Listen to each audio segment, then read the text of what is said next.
хабарҳои иқтисодӣ имрӯз 16 март дар Паём ТВ. сарватмандони Русия ки дар ҳисобҳои бонкиашон беш аз $1 миллион аст, талош доранд то пулҳои худро аз бонкҳои ин кишвар бозпас гиранд.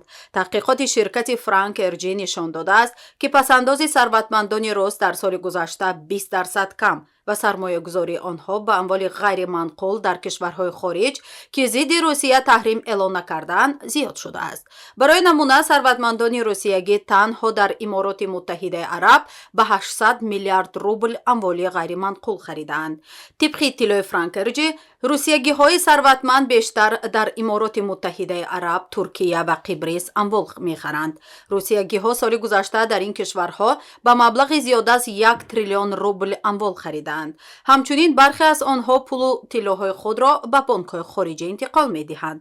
тибқи ҳисоби Бонки Марказии Русия, соли 2022 ҳаҷми интиқоли пул ба бонкҳои хориҷӣ тақрибан 3 баробар афзоиш ёфтааст. аз 2.3 триллион беш аз $30 миллиард ба 6.63 триллион рубл беш аз $79.5 миллион расидааст. вазири дороии Арабистон аз омодагии кишвараш барои сармоягузорӣ дар Эрон дар чорчӯби тавофуқи ахир миёни Теҳрон ва Риёз хабар дод. Муҳаммад Абдуллоҳ Алҷадъон, вазири дороии Арабистони Саудӣ, дирӯз чаҳоршанбе таи суханроние дар нишасти маҷмӯаи байналмилалии санъати молӣ гуфт, раванди сармоягузориҳои мо дар Эрон ба вижа дар пайи дастёбӣ ба тавофуқи ахири байни ду кишвар мумкин аст бисёр сареъ анҷом шавад.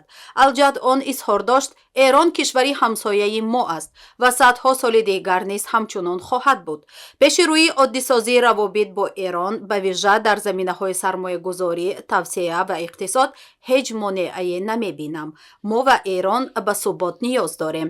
вай ба пойбандии Риёз ба тавофуқи оддисозии равобит бо Эрон ишора карда гуфт, мақомоти Арабистони Саудӣ ин тавофуқро бо ҳадафи барқарории субот дар минтақа, расидагӣ ба ниёзҳои мардум ва эҷоди имконияти сармоягузорӣ ва шукуфоӣ имзо карданд. ҳеҷ мушкиле аз роҳандозии ин сармоягузориҳо вуҷуд надорад.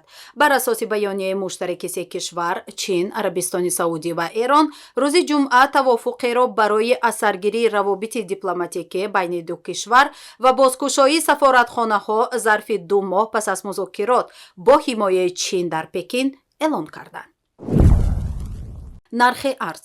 Бонки Миллии Тоҷикистон арзиши сомониро нисбат ба асъори хориҷӣ барои имрӯз 16 март эълон кард.